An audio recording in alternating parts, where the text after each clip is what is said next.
you go. Work.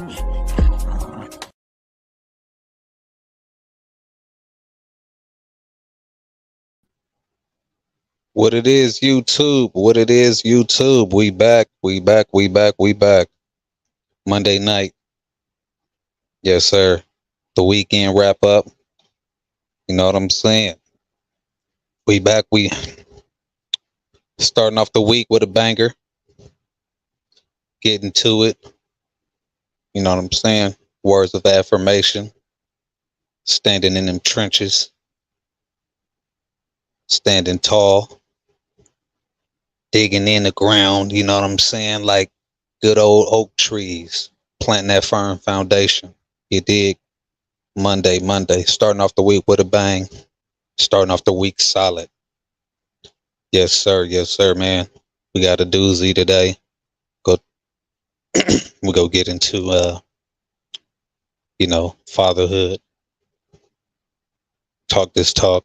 This was inspired by the latest I don't know what you would call it, mini docu epilogue. That's what it was, an epilogue by Kirk Franklin. And in this epilogue, you see him find out who his biological father was, and him going to the effect of his father not being there, the psychological and emotional trauma and effects of not having not only his father, but not his mother too.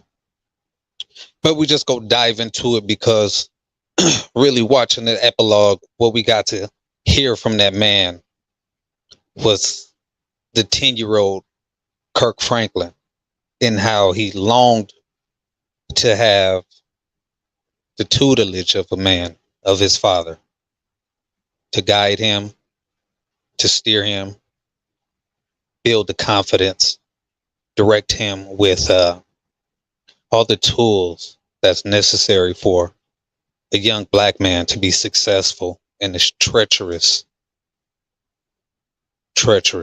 world that we live in. So we go dive into the psychology and the dichotomy behind the missing father and the upstanding father. So we'll do it like this: the missing daddy and the upstanding father. So we go delve into that dichotomy right there. We go talk a little dog talk as well. You dig? We go get into a little bit of dog talk. And we just really just go rap and build. You know what I'm saying? Start the week off strong. Yo, forgive me. Start the week off strong and, just set the tone for nothing but prosperity and positivity and productivity. You dig? You dig? Hey, if you're in the building, make sure you elbow drop the piss out that like button. Share this with your folks. Comment. Let's get this conversation flowing. You dig? You dig? Hey, it's beautiful Monday. Let's start it off right. Good job, Larry. Hey. You dig? You dig? Man, go ahead and give y'all a road story. Let's see. Hold on real quick. We got somebody in the building. We got the great brother. We got Dre. We got Samurai Kendall's in the building. What's good, fam? What it is, my brother? Peace and blessings. Peace and blessings. Can you hear me? Yes, sir. Yes, sir. You sound like you a little far away, but you are clear. So I'm feeding the hounds right now, man, and so I'm talking through the phone itself. I don't have my headset on or anything. No sweat. No sweat. You good, brother? You good? Okay. How's my audio? Phenomenal. It sounds good. It sounds real Awesome. good. Awesome. Solo but connected. Salute, great brother. Salute. Salutes. Hey, what I'm gonna do eventually is drop a link in the chat tonight because I want to hear different perspectives, and I just let's get a conversation going. And if y'all have a difference of opinion, yeah, I really want to get the brothers in here. Let's challenge each other. You know what I'm saying? Because ultimately, we working on building better men, better fathers, better brothers, better husbands, so on and so forth. Yes, sir. Python Don. Yes, sir. Hey, salute, salute, salute. Oh, yes, sir. You just saw Larry in concert. Okay, in a sec. Hey, hey, hey. Good job, Larry. In a real way. Hee hee. Hee. You dig? Come on. Yes, sir. Yes, sir. Tony M in the building. Great brother. Great brother. Salute. Salute. Yes, sir. Hey, how you feeling tonight, great brother? Oh man, always great, never bad, bro. I genuinely cannot complain today, man. Life granted me many lessons today. Lessons were learned, um, and I heard you talking about the difference between a present father and an absent father. To paraphrase what I was hearing. Yes, sir. Yes, sir.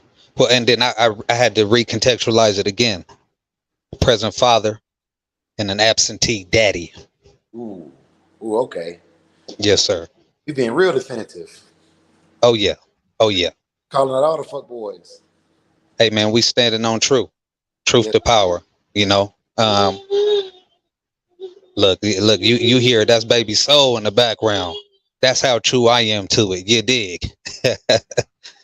Yeah, man. I got the wife. I got the baby boy right here, and my eldest daughter just walked out the room. So hey, truth to power. You know, we building. We starting right at home and grassroots. You know, I don't know who said this quote, but they said the most revolutionary thing you can do as a black man is raise a black family. yes, sir. Yes, sir. So yes, sir. What's up, Pop? Yeah, yeah, yeah. Standing on truth to power right there. That's baby soul. Bye, baby. Love you, son. Bye, So, baby girl. Love you. and you Y'all, know, y'all get some rest. Go it's ahead, a lot brother. who won't tell their kids they love them like that, man. Oh Scared, man. scared to love on their kids, man. What the hell? Hey, look, brother. Here on the Shogun, man, we tell each other, brother to brother. Hey, I love you, bruh. You know what I'm saying? Hey, man, it ain't. It's no. I don't see weakness in. In fact, I see that as a strength to be able to embrace my brother, my children, my compadres, and let them know definitively where I stand. You know, I got your back. If I tell you I got love for you or I love you genuinely, hey man, I'm in your corner. You Yeah. know what I'm saying? And this is pure intentions right here.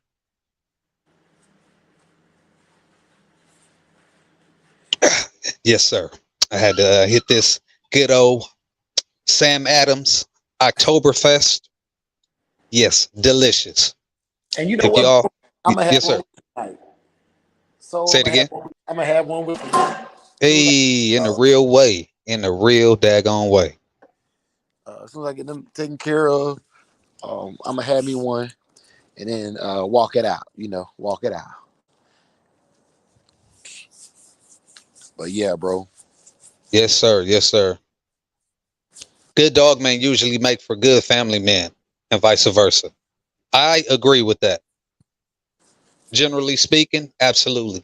Because the nurturing and the time and the attention to detail generally will are good recipes for a productive husband. Um, Being attentive to details when it regards to your woman, especially your kids. You know, seeing when they have emotional sways, or sometimes our kids go through a funk, and we got to be able to catch it and identify that, and you know, be that voice of reason and that ear and that counsel for our children. So yeah, I'm in total agreement with that. And you talk about the just the sheer love that it, when you're doing it right by these animals, just locking in with these animals, feeding them, the care, you know what I'm saying, the nurturing, all of that stuff line up to, a great recipe for a father. What's your thoughts on that, Dre? I agree, man. It's so there's correlations for a lot of things, bro. And I that's just one of them, right? And I'll give you another example that coincides with that. Most great dog men make great fathers. Um, I would say that the qualities make you a great dog man or great father also make you a great coach. Because I think that all fathers are coaches, mentors, and disciplinarians for their kids and motivators, right? And that's the same thing you are for the dog. If you put the dog through a regime, through a keep, you're the coach, you're the athletic trainer, you're the, you know what I'm saying? You're all these things. And the last thing I would say that the dogs really teach you is how to effectively communicate. Because a dog can't tell you yes or no. You have to be able to learn to read body language, and even that transcends to your kids and your family, as watching how they respond to their environment. Well said. Well said. Especially with your children, and especially the way we grew up. We really didn't have a voice in the household. You know what I mean? It was, children are to be seen, not heard, and by proxy, a lot of us went through trauma, and it was pretty much kept in internally because we didn't know how to express. You know what I'm saying? So the thing is if you didn't pay attention, or you weren't attentive to your children's, emotions, and just their day-to-day rituals, seeing a shift in things. If you weren't paying attentive to those things, you wouldn't even notice what your children were going through. So that same eye, that keen eye, and being aware translates over to the dogs. Understanding, you come outside, your dog automatically, in most cases, that dog coming out that dog house, he's greeting you, he's spunky, he's spry, you know what I'm saying? But then you come out a day and he's slow to get out, you know, that tail ain't wagging quite right, you know, and he ain't eat as much as he normally ate. So, if you're not really locked in and really caring about your animals, those are things you might overlook. Or even something as simple as you starting to see, not, y'all forgive me, good old burp, being attentive to things like the coat of your dog. You know what I mean? Looking at that coat, seeing the patching, anything like that on it, just starting early, catching it early. You look at like mange and things like that. These extreme cases where dogs is just nasty and they've been completely neglected. Well, them dogs started off, they didn't have that extreme adverse effect. It was small patches here and there, and those little things right there, being attentive to, make all the difference. Hey, y'all, make sure y'all elbow drop the piss out that like button and go ahead and share this. Share this. Let's get this up. YouTube been hating on me lately. I've been getting some restrictions and copyright issues, with the soundboard. So they're not sending out my notifications. I'm definitely being already getting shadow banned. It's crazy. Yes, sir. Yes, sir, man. But we here. You know what I'm saying? We here and we gonna keep it pushing. So we scratch hard no matter what, bro. Oh yeah, that's for damn sure. Hey, the message will be received by who was intended to receive it. That's what I'm talking about, man. Them poor noble teachers, bro. Poor noble teachers. Oh man, see, but we recontextualizing that. I will be the rich noble teacher. You dig? You Yes. dig? Prosperity is health, wealth. You know what I'm saying, and in wisdom. So those are the things that will be translated and will be inherited by my children and they children. So my children's children. You dig? It's Doug. Yes, sir. Yes, sir. Hey, man, I'm glad to hear your voice, great brother. Man, I've been looking forward to this. I don't know if you are familiar with that epilogue that Brother Kirk Franklin had just dropped called Father's Day. Nah. Wow. Wow. Powerful. I challenge everybody that hears my voice, especially if you have a lack of a relationship or some trauma, maybe an absentee dad, anything like that, I challenge y'all brothers to go look it up on YouTube. When I say, brother, man, you might get some waterworks, brother. Powerful, powerful. But it just entails the brother, telling his story from, being adopted at a week old by his mother. The house really not having no love because the lady, it was an elder lady. We got Vinny in the building. Salute, good brother Vinny. Vinny. Yes, sir. Yes, sir. And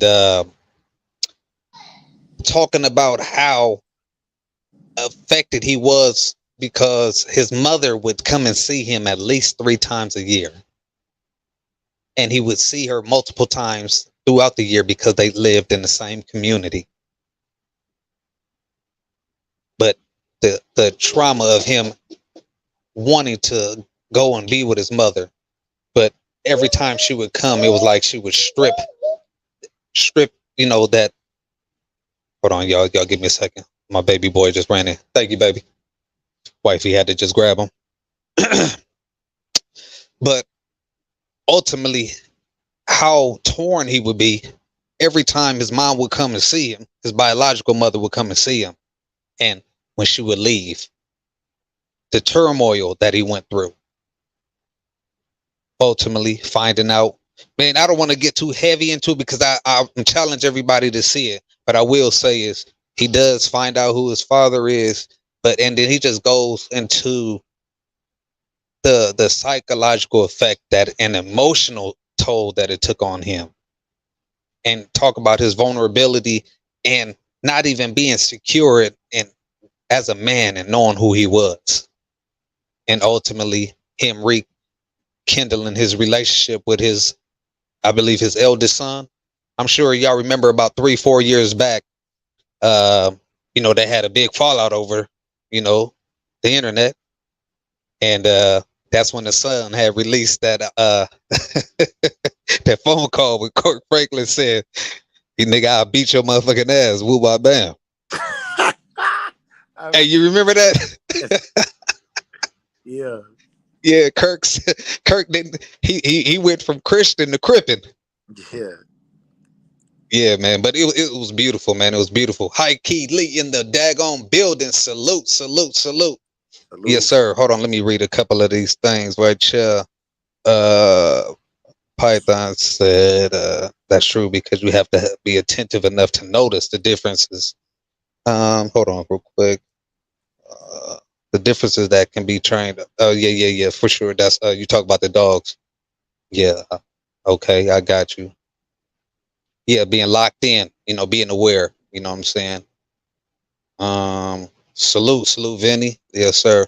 All things are possible to who believe. Okay. Salute, Shogun. High Key Lee. Yes, sir.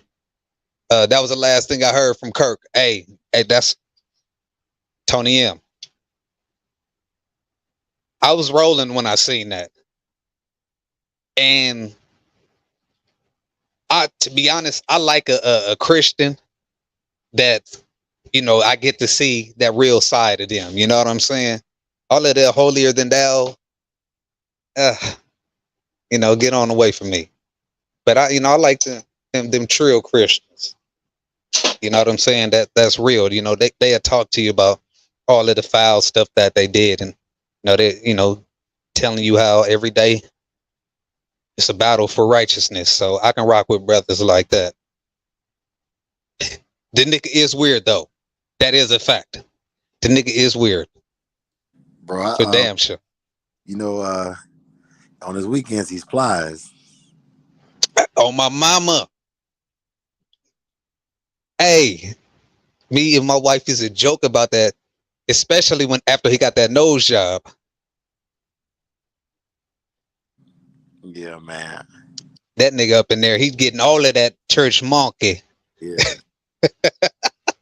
First time she gave him to him, he didn't know how to throw it bike. Ain't know how to throw a bike, man. Ain't know how to throw it back.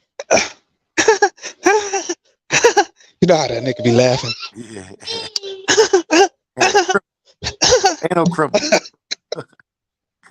Why that nigga Plies be laughing like that? I check this out. The beat didn't even know how to throw it back, man. I'm like, this nigga. You know, he be tripping on that Britney Spears jump, man. Yeah. Man. Uh-oh. Oh man, see, I'm gonna need to get I'm gonna need a white girl soundbite. I'm gonna need that white girl soundbite. That white girl soundbite. Yeah, bro. White girl, Christina Aguilera. Yeah, man. Hold on, real quick. Let me plug up something right quick. All right, we in the game. Yeah, man.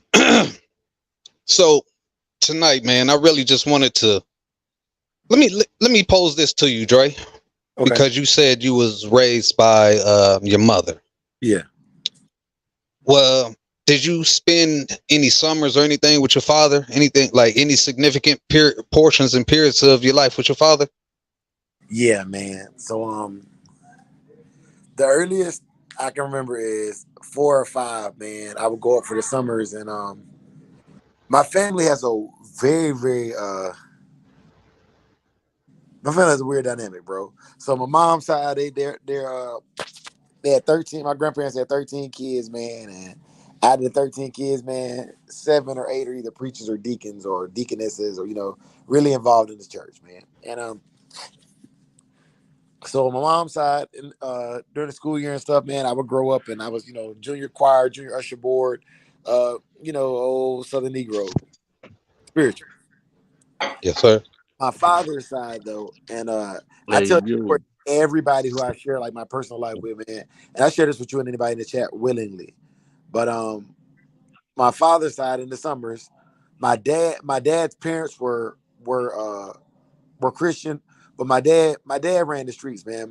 Everything that I did without being, and he never shared this, or my mom never shared it with my dad. Hustled, he had a bulldog named Bruce.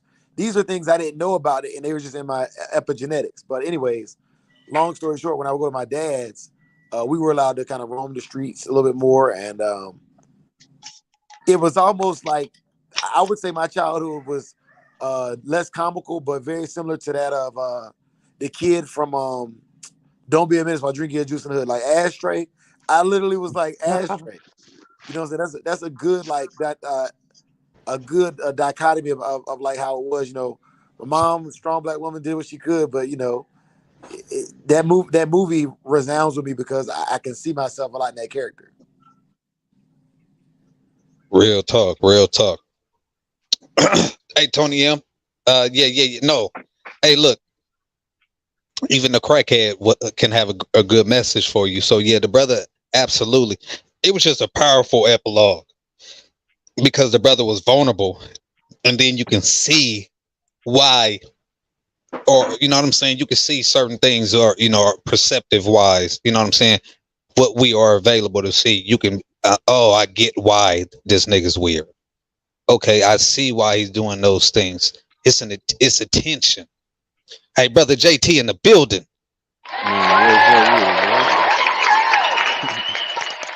Yes, sir. Peace, great brother. How you doing? Man, I'm good, bro. Chilling. I just want to say, how about them Cowboys, though? Man, I knew it was coming, bro. Yeah, Jack. What's up with the soul? What's up with it? Drake, what it do, bro? Man, can't call it, might spoil it. Oh, yeah. Already. Just getting off, dog. Yeah, man. Just getting off, man. What it do, though? Oh, man, we kicking on, we rapping on the importance of a father. You know what I'm saying? We delving into the emotional and psychological effects of a lack of a father. Excuse me. A present father and an absentee daddy. Yeah. So we go really lock in. You know what I'm saying? We just building up the conversation, really loose talking right now before we get too heavy in this thing. Hey, before we go there, shout out to another father. On the football side of the game, Deion Sanders, Mr. Prime Time, and them Sander boys doing Oh a yeah. daggone thing, man. Come Oh on, yeah. man. Hey, You Yes, talking sir. about excellence, pride, just brother. Oh my God, this man is exuding just so much greatness, and you see it spilling over to the young men that are around him.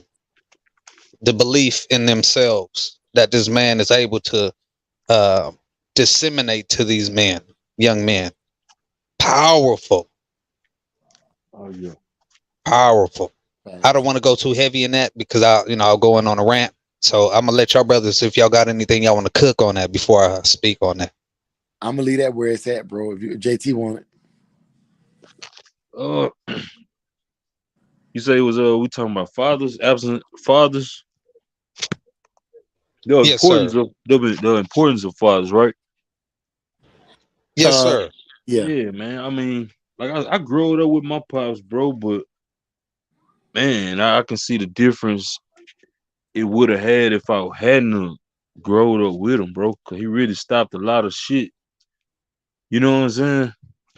He really stopped a lot of shit, man. But father is important, man. Man, that's all I can say, man. Fathers, man, we gotta be in our kids' life, man.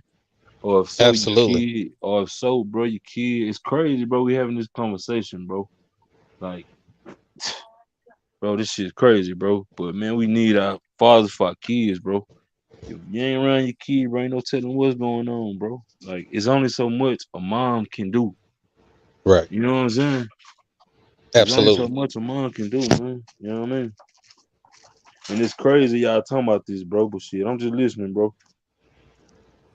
Already. And Tony M said my dad was there so much.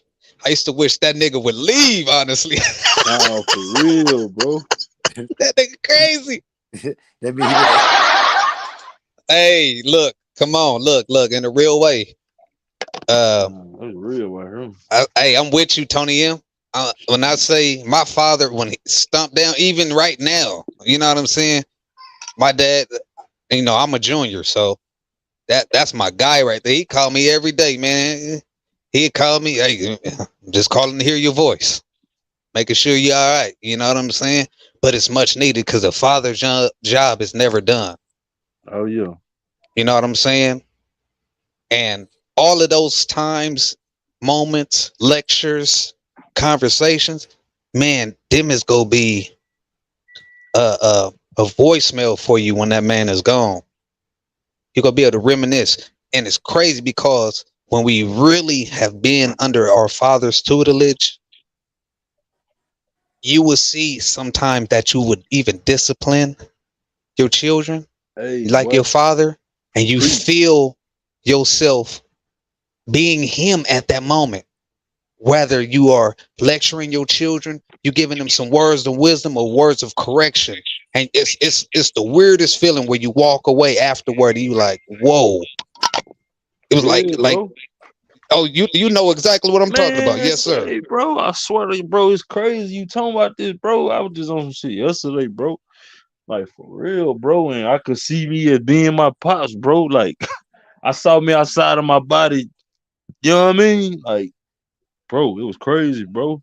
But it was much needed, bro. Now I see what he was talking about when I was young. You know what I'm saying? You know what I In a mean? real way. Real talk. Dre, what you got on that, brother? So honestly, the male figure I was around most wasn't my father; it was my grandfather. And man, I I don't know, bro. Like I was blessed enough that even though my father wasn't there, let me rephrase that. My father was there. My father didn't live with me. So my grandfather was around the most, but he wasn't really a disciplinarian because he was a grandfather. You know what I'm saying? He was just a wisdom. But I had an uncle that came down from Colorado, and he's the one that really put me on the court. You know what I'm saying? He saw the athletic potential in me to kind of pour it into me that way. And I would say if you met that uncle, that's who I emulate probably the most. You know, mannerisms, disciplinary structure, all that stuff. And shouts out to Uncle E. Shout out to Uncle E in a real way for being of service and duty. You know Yeah. what I'm saying? It is our job to make sure that we take on the village mentality. When them children around you don't have that, that father or that mother, you know what I'm saying? You take on that role, man. It is our job and duty. It is our job and it's our obligation. If we want to be prosperous and want to see, make sure that good energy that is passed on to our lineage, man, we got to do right by our people and the babies. We never know how us as men or women pouring into these children can and will affect our lives directly or indirectly. We got brother Solo but Connected says, I peeped the title. Hold on, let me get this closer, y'all. I'm over here trying to sit back like I'm over here on some cool Daddy Mac shit, but I'm looking on this phone and man, these letters is small than a Joan. Let's say he said I peeped the title and I set it time to check it out because I was raised without my father. Luckily, I had strong uncles and a grandfather. Salute to your uncles and grandfather for making sure that they picked up the slack. Salute to all of the great brothers and sisters, but specifically tonight, the great brothers for picking up the slack where some of our men have dropped the ball, intentionally and unintentionally, because some of us men didn't even know that we had children out there. You know what I'm saying? Not all men who were absentee in children's lives were deadbeat. You know what I'm saying? He says, Tony M says, excuse me, but he was teaching me right in a real way. Oh, you a junior too, Tony M? Yes, sir. Student for life in the building. Yes, sir. Salute Soul Dre 601 in the chat in the real way. Man, it's Yes, sir. night, bro. Hey, I appreciate all y'all. Appreciate all y'all, fam. For real. In a real way. In a real way. Yeah, the brothers in here just saluting each other. He said, big salute. Student for life said, big salute to my pop, Dirty Red. The best ever to do it. R.I.P. R.I.P. to your pops, man. R.I.P. Bro, salute to my pops and my uncle, bro. Yeah, In a man. real way. Let me go ahead Nah, and for give real. another wellness salute to the great fathers out there. In a real way. In a real way. Yeah, I wanted to get my OG on here, Student for Life, but when I hit him up early, he hit me early this morning. I had got off the road at like about 6 this morning, 5:36 this morning. So my wife and kids picked me up, and I had been driving since about 4:35 in the afternoon yesterday. So man, I got home. I spent about 45 minutes with the chilling, and man, I got in that bed, me and my son, and man, my pop called me about an hour later. Man, I had to hit that ignore on him and took my country tail to sleep. So I called him up afterward and we wasn't able to connect. But yeah, I tried to get him on the show tonight. But we will be locking in very soon, very soon. I want the OG to just come in here, kick his feet up and talk that shit. Cause that's my guy. You feel me? That's my guy. We talk that shit. Salute to you, OG, in a real way. Yes, sir. Yes, sir. R.I.P. R.I.P. in a real way. Student for Life says the father's job is to make sure that his kids can prosper and continue growing even when he has passed on. Absolute. Absolute. Absolutely. Yeah. Yeah, you always gonna. I just want to end off with this note, bro. Cause like I said, bro, I just got in, bro, and I want to show my boy some love. You understand what I'm saying? So, but man, you always gonna hear your pops, your uncle, whoever was that father figure, role model. You always gonna hear them small voices in your head. You know what I'm saying? Like we was Sir. just saying earlier. You know, I had to discipline a kid that wasn't mine. You know what I'm saying? But Mm-hmm. man, yeah, man, you always gonna hear that. in the back of your head. But man, man, appreciate you, bro. Dre, salute, man. I'm off this thing, bro. I can hop in the shower, bro. Hey man, I I appreciate you just got sliding in. through like a drive-through. You Ain't nothing, dig? baby. Ain't nothing, man. Y'all Hey boy keep it man, going, man. yes sir. Shogun Army and his bitch. Salute, great brother Nah, for sure. JT. Yes, sir. Yes sir. Yes sir. Hey, brother Dre, you want to cook on anything before I read these comments? Nah, go ahead. So right now I'm making me some Theraflu because I done been sniffling and sneezing all damn week. Okay. Yeah. I got a hot tidy recipe for you too if you need it. Yeah, go ahead and send that thing on over there, bro. Cause Yeah. Yes, Lord, get you right, ooh yeah. man. I'm telling you. I'm telling you. Hold on real quick. Brother Solo but Connected says, Pop moved to a whole nother city. uh, Pop moved to a whole nother city. He wasn't from with my mom, and she got 10 brothers. Some of them aggressive. I'm trying to read it, brother. I'm trying to read it. I know that's a typo. I do the same thing. I'm trying to piece it together. So I'm reading it thoroughly. So I'm assuming that your pops got out of there because your mom's had 10 aggressive brothers and they was tripping on him and mom's. Okay, I got you. Hey, She got that restraining order on him. Hey, so. Yes, sir. Hey, when I do my autobiography, I want you to be the voice for my audiobook, bro. Oh, word. Okay. Hey, man, that salute. Salute. I don't know why, but salute. Yeah, Nah, man. I heard Yeah. when you were reading the comments, the delivery, the dictation. You're a good orator, bro. And next year we talk about all of us putting out our own books. So, because I'm looking forward to that.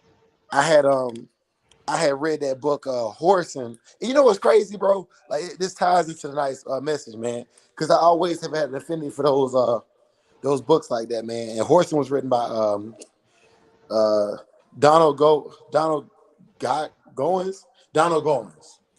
and he was a pimp raised by his mama who was a prostitute, and but in the book, it's the journey of a pimp to become a man, and the very last I don't want to ruin it for you, but the very last page of it, he's sitting in a jail cell and he breaks it down all the things he missed by not having a father that he learned from the other pimps and the other masculine figures around him. That one thing he was missing out on sitting in that jail cell on the last page of that book, man. Book called Horsing, man. If y'all get a chance, please check it out. Mm.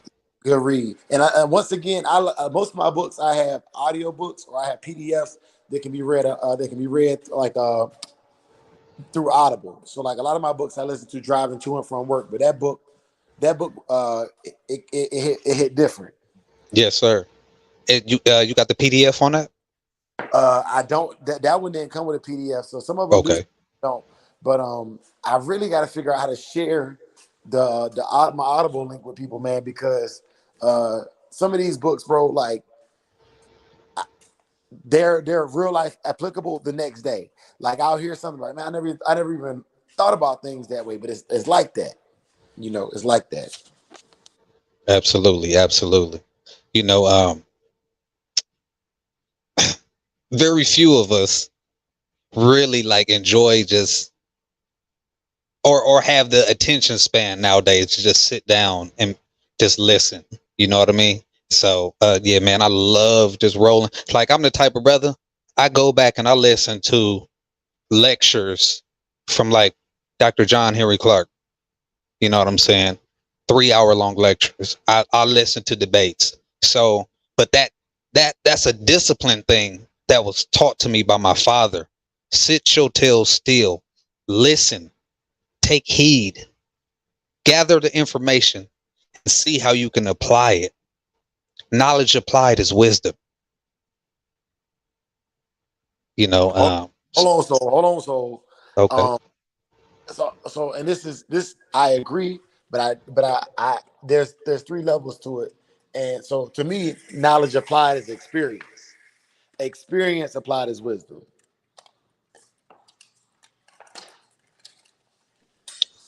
Well, I challenge you with this. All right. I don't have to experience something that you went through to know that it ain't good for me and avoid it. Is that not wisdom? It is, and that's if you have the pleasure of having a teacher or a sage or seeing it. Um, and that is wisdom. You can skip experience. And what I was speaking on was, for an example, the traditional progression of knowledge, right? So knowledge is you go to. I'm just going to use school for example. You go to school, they tell you whatever. They teach you in PE what the sport of basketball was, created by James A. Naismith or whatever, right? Then you go and actually play it, and you're not really good because you don't understand the fundamentals: team play, passing, what I'm saying, cutting, lateral movement, Right. and then you go and you reflect on that experience, and the next time you save those movements and save that energy.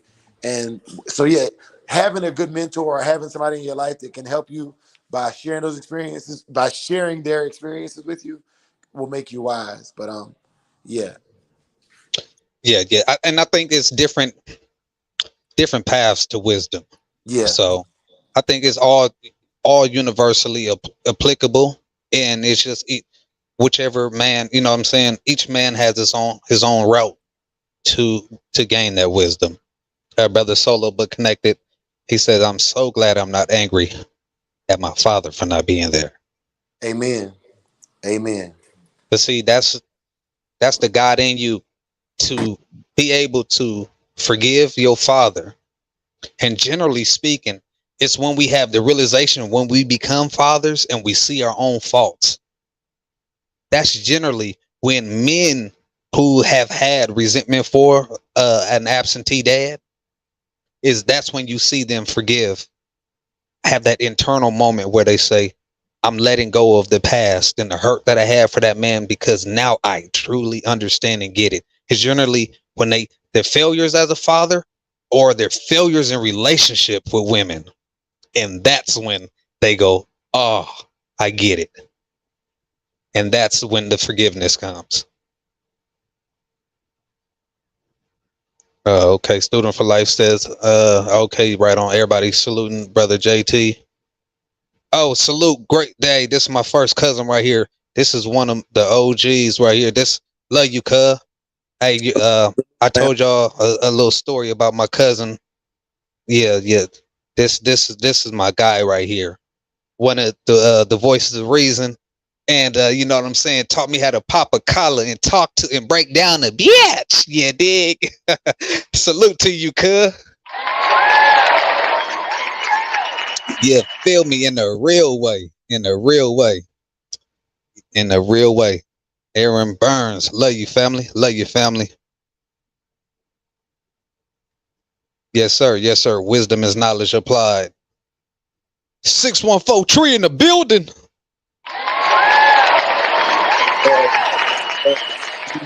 Tree. Yes, sir. Yes, sir. Yeah, yeah, yeah, yeah. The brother Solo, he says, I have one daughter. She's 19 in December. Hey, man, that is beautiful and a blessing. That is beautiful and a blessing, man. Hey, stay locked in. Continue to be that voice of reason. Continue to be a foundation for her, a safe haven. You know what I'm saying?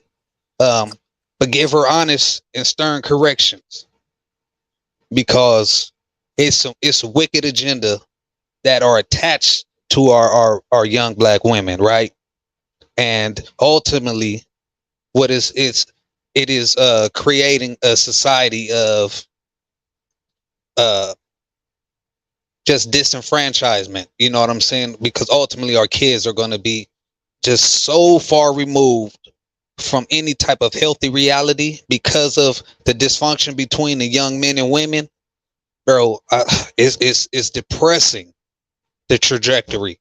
But platforms like this, man, we moving the needle forward, and we here to correct and to start at home with brothers like ourselves doing the work and being of service to anybody that we can touch. Pause. Or you know what I'm saying? There ain't no pause. Fuck that. Hey, much love, cuz. Much love in a real way, in a real way. Hey, you want to cook on anything before we flip the script? Because we're talking about all the positive things that a father, the instrumental things of what a father is and what he provides. But we go flip it. So before we flip it, bro, yeah, you want to cook on anything? Nah, bro. Let's get it flipping like acrobats. Uh oh. Uh oh. Uh oh. Uh oh. Yeah, man. We about to hurt some folk feeling. We about to hurt some folk feeling. And if this hit like that, you know what I'm saying? They say only a hit dog howls. Go on home and clean your bathroom, clean your kitchen, daggone it. You know what I'm saying? Do what you need to do to get right with your children. But we go speak on the dichotomy and the lack of being a father. The absentee daddy. You bastard you. Yeah. Let me say this. Let me put a disclaimer. If you was incarcerated, you know what I'm saying? Especially if you was in the streets taking chances, but you were taking chances to provide for your family the best way you could.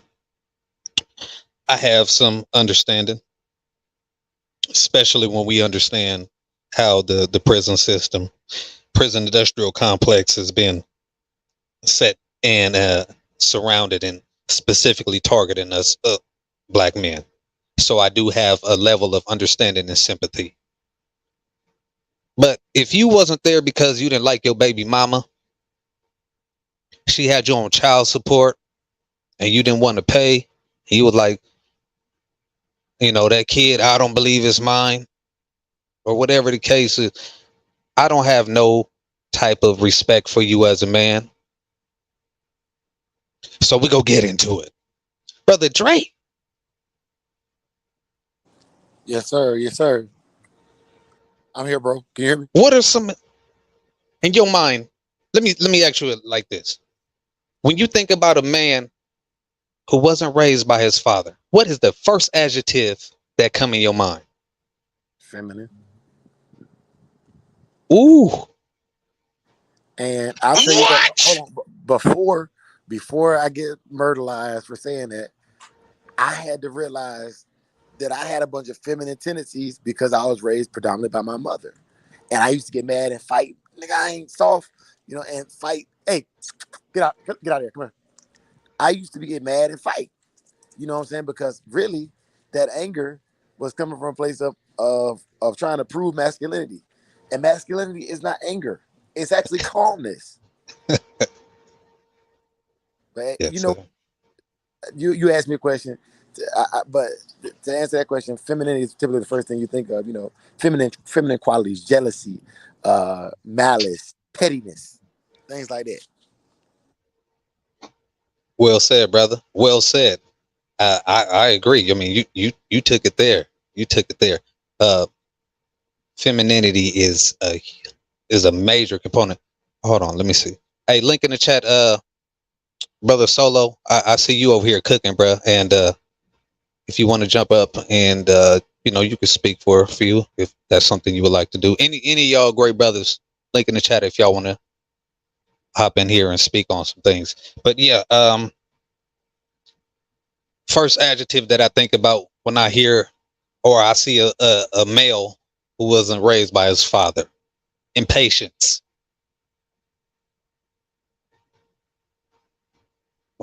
Most of the time, when I meet young men, or sometimes they can be a little older, who wasn't raised by their father, they very impatient. They tend to pop off real quick. They tend to catch attitude real quick. You know what I'm saying? They, generally speaking, will hold a grudge over the smallest things. So going back to one of the things you said, petty. Facts. Very petty. I'll tell you another thing that I like. And I'm talking about me. When I say these things, I'm talking about me specifically because I don't mind sharing my flaws with y'all. I'd rather be sharing with y'all than some rando, you know what I'm saying, trying to trying to say what it is and what ain't. Because I have a strong sense of self worth and accountability. And another thing that I had, so I was very impatient, but I lacked accountability for many years. Ooh, look, Because you jumping the ball. Ooh, go ahead, cook though, cook. Hey, Solo, go ahead and hit that link again and try to jump back in. Go ahead, cook, brother. So all right, so after I moved out, we had a trap house, and in the trap house it was two and two. Two of us that was raised with our mothers. After I moved out, what's up? What's up, bro? And in the trap house it was two and two. Two of us that was raised with our mothers.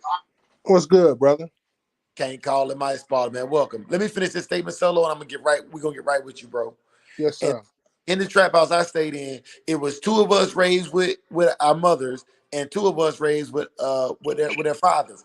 And even the way we interacted, myself and the other brother who were raised by our mothers. How's my audio?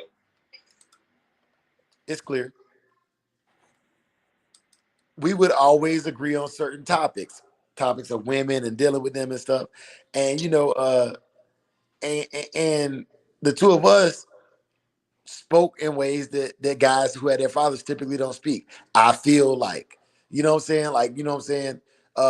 And we thought sometimes, like, man, the other two, man, y'all don't know how to talk to people. And reality, what it was is they didn't mince words. Mothers speak softly to their children typically, even when they trying to be mean and soft. That's why even the hardest mothers go say, "I'm gonna go get your dad on you" when you start acting up. All facts. All facts. Hold on, y'all give me 1 second. Yeah, go ahead, brother Solo. Yeah, bro. I really want to speak upon this topic because I was raised in the ghetto. You know, my mama had me when she was 17. You know, my father did marry my mother under a shotgun type of wedding. You know, my family from Mississippi, so you know, grandpops wasn't having that. You know, you knock up my daughter, you know, you got to commit to that. And you know, so you know, they moved to Milwaukee, you know, and pops moved up here with her, and you know, he cheated or whatever, and that caused friction between him and moms.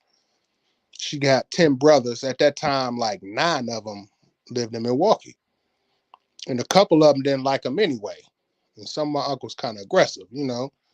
So some stuff that went down, you know, moms that got the restraining order against him, and you know, he in Milwaukee, which is a rough city, and he didn't have nobody here but mom. He moved here, you know, with his wife and his newly born son. Well, I wasn't born until I got to Milwaukee, so he moved here with his pregnant wife and then his newly born son. And once it went bad with moms, and then he had some of my uncles on him. I mean, it was a rough situation for pops. So he got on out of Milwaukee, you know, and it had a tremendous effect. Um, I'm from the zip code 53206, which is the most incarcerated zip code in America, in the world. You know, America leads the world in incarceration, and my particular zip code leads America in incarceration. So it was mass dysfunction, um, and not having a father in your life is very detrimental. Um, and the older I get, the more I see it, because having a father in your life, for instance, all of my uncles, my granddaddy made sure they had some kind of skills. They was auto mechanics, carpenters, all of these things. And a father is typically that person that's going to teach you how to change that oil. He's going to teach you how to change that tire. He's going to teach you, you know, if your sink stopped up, man, go up under there and unscrew it and take them pipes apart and get the whatever that's clogging up out, and you know, and keep on pushing. You know, those are the things you learn from your father. Even how to shave, how to.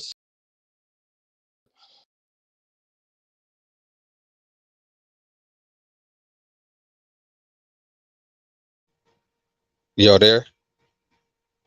Yeah, bro. Yeah. Okay, brother Solo fell off. Hey, that brother cooking. That brother cooking. When he jump in, I'm gonna let him continue his thoughts. Let me go ahead and make this disclaimer. We speaking on we making a general statements. We not speaking emphatically. We're just making a general statement. Generally speaking, these are the things that are typically expected when the father isn't there. We know that's not the rule. I mean that there is exceptions to the rule.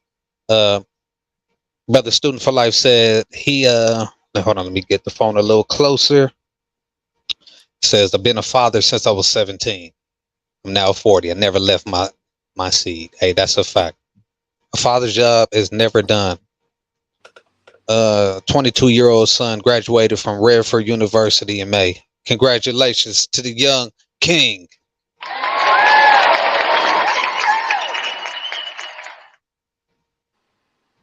13-year-old daughter on the way to greatness. Come on, come on, come on. Shout out to the young queen. Tony M says I'm impatient.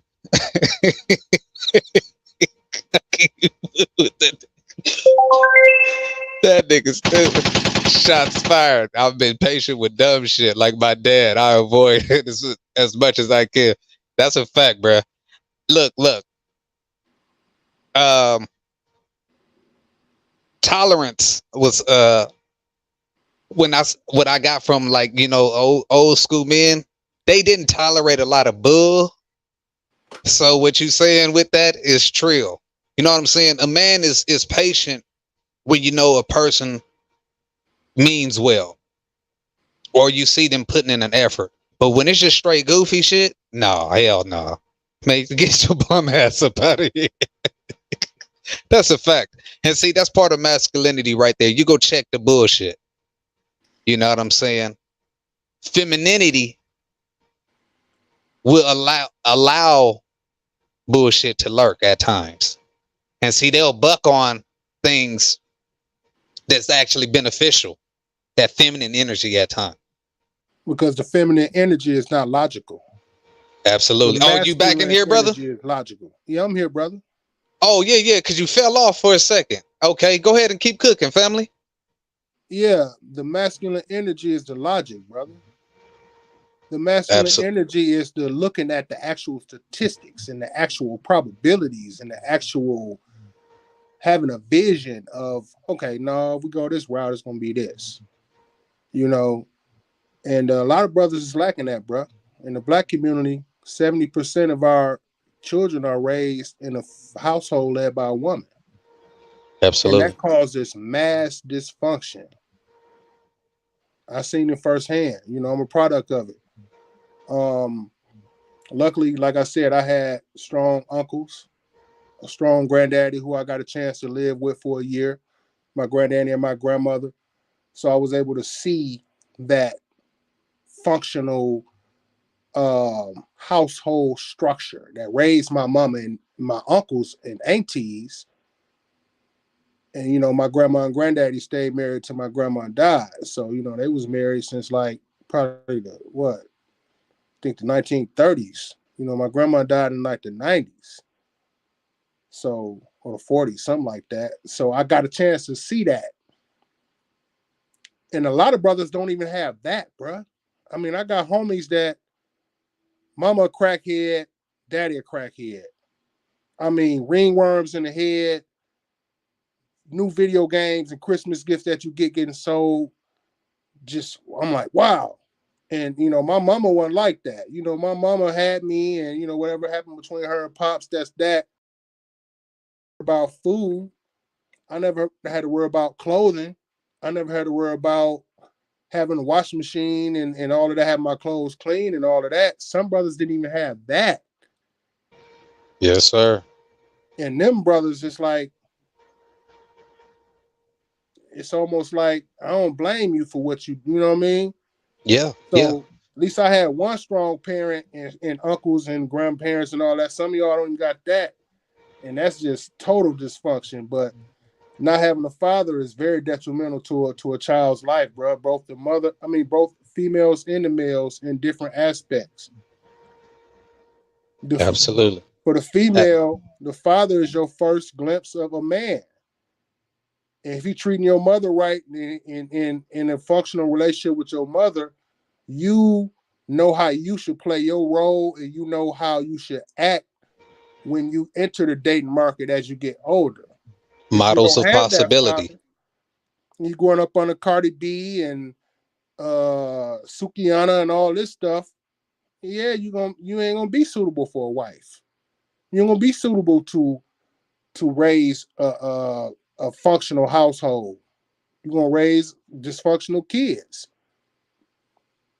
And the same thing with the young man, like I was speaking upon earlier. If you don't have that strong father figure, who's gonna look up to? When you walk outside, you seeing pimps, you seeing drug dealers, you seeing gang bangers, you seeing this and that.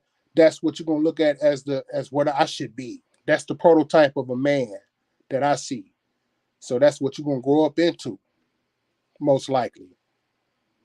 And that's why you see mass dysfunction in the black community now.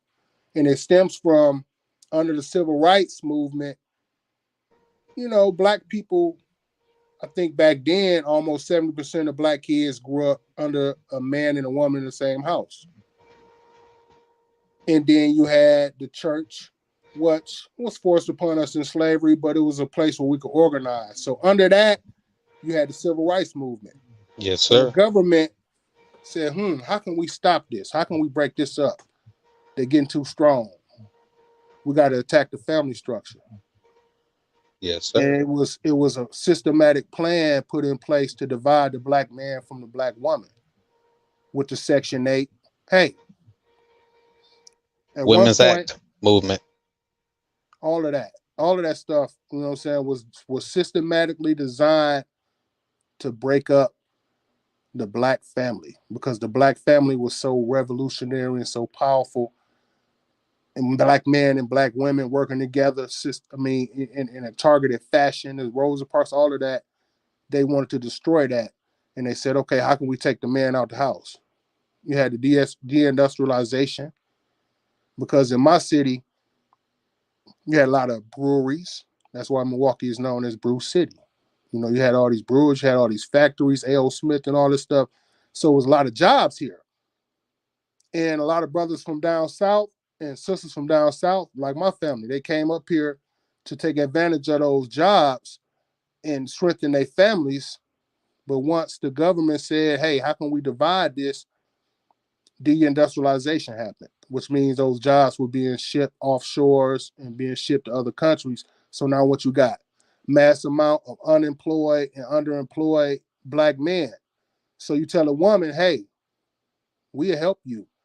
We'll give you this Section 8 housing. We give you these welfare checks. We give you different stipends and all of that, but you can't have a man in the house. In some situations, the man still stuck around, but hey, them social work people come today. All right, I got to remove all traces of me out of this house, and then I got to get on gone until they come and do their thing and leave. And it just puts so much friction on the household that a lot of black women and a lot of black relationships ended up breaking apart. That's this the 70s, this the 60s coming into the 70s. And hill from that, bruh, to the point of where now 70% of black households are led by women. 70% of black children are raised in that type of environment. I think they said 25% of black women are married, or 25% of the Will be community. married in their lifetime. Yeah, will be married in their house in their lifetime. And then now we got this filth being pushed on us. It started with the men too, with the gangster rap, because you rapping about degrading your women, poisoning your people, and killing other brothers. And then now, what we seeing with the women rapping, I saw a sister rapping about abortion, standing in front of abortion clinic dancing and all. It's like you pushing this filthy message on our women to make them look up to a system and a lifestyle and a mind state that's anti-family, anti-marriage, Anti-life. anti-life. And then at the same time, it's being pushed on the man. So right now, we're in a crucial situation as a black community. I mean, we really are, man. Um,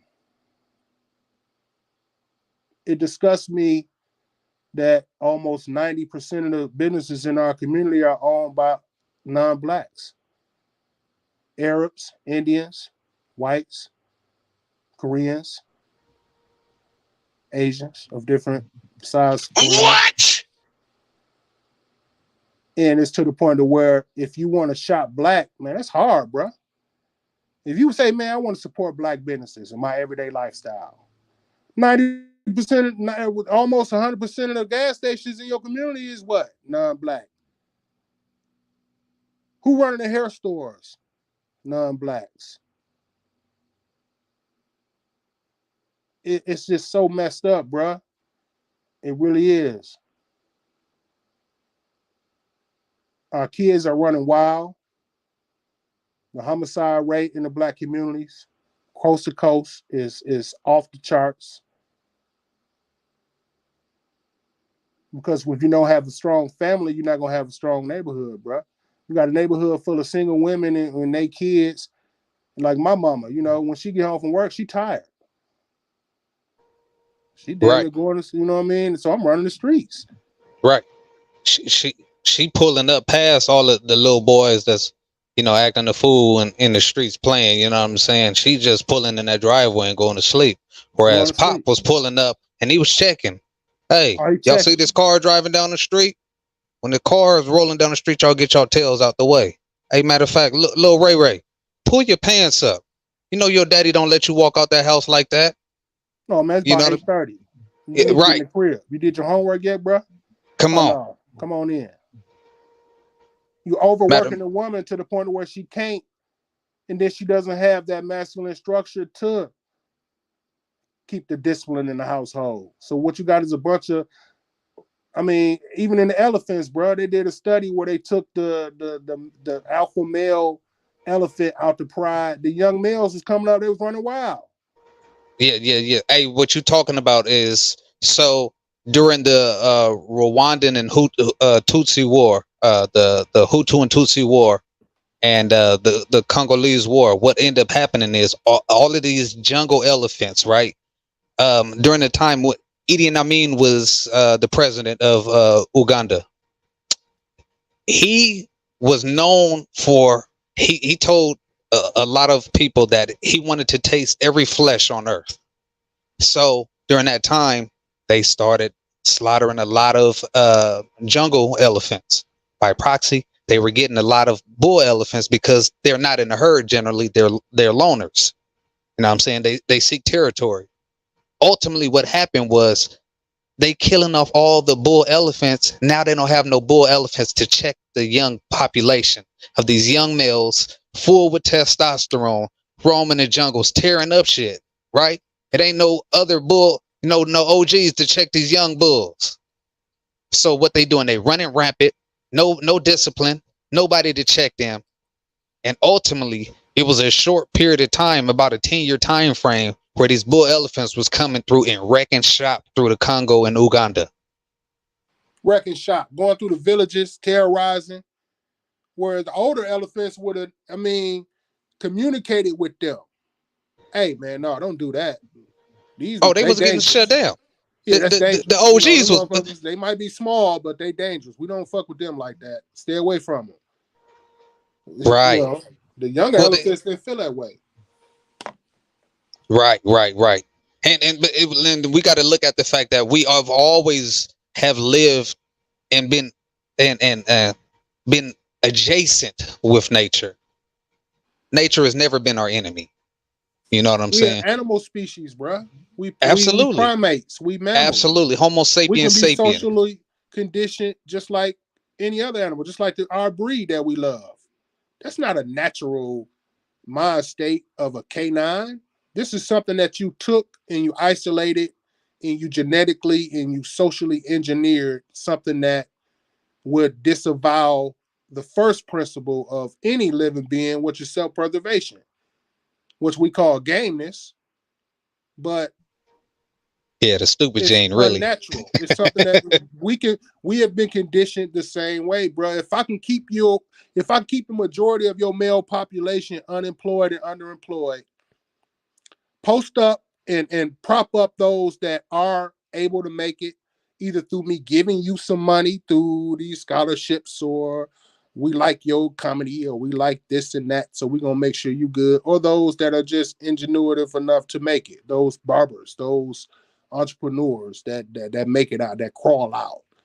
But if I can make sure the majority are unemployed and underemployed in a capitalist society, what are you creating? You're creating a criminal and dysfunctional community. If you keep in my city, it got up to 59% stated on paper of unemployed Black men. And the majority of those that are employed are underemployed. So what that means? A constant incentive to engage in illegal activity. To do what? To, number one, keep them out them households, raising them strong Black kids, starting them revolutionary movements. Number two, keep them in prison. Now we're making $30,000 to $50,000 a year off of them in prison. Modern day slavery. But you won't give a Black man the job making $30,000 to $50,000, but you will spend $30,000 to $50,000 per year per inmate to keep them incarcerated. What kind of sense do that make? None at all if you're looking at it from a logical standpoint, but if you're looking at it from a standpoint of an evil person or evil group or a greedy group, it makes perfect sense. And that's what we under, bruh. We are living under a system of white supremacy. And if you don't understand it, you won't understand nothing. And this ain't to spread hate. This ain't to come on here and divide. I don't want to see people in the comments saying, oh, solo, this and that. No. I'm keeping it 100, bruh. This is something that's documented. You know what I mean? Even when you apply for a job, it's been proven through studies that white felons get more callbacks from employers than Black men with no criminal record and equal qualifications. It's been proven that if your name sounds quote unquote Black, or if your address that you put on an application is in certain areas, in certain more segregated areas, that is going to decrease your chance of getting called in for an interview by 50%. Now, yeah, some of us have our own businesses. Some of us are, but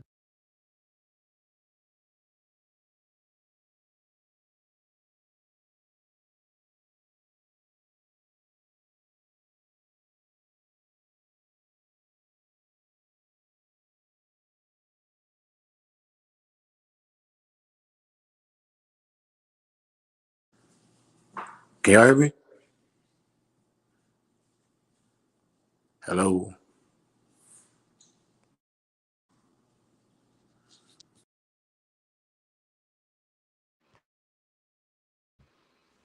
They done blocked me again. I got back. Can y'all hear me?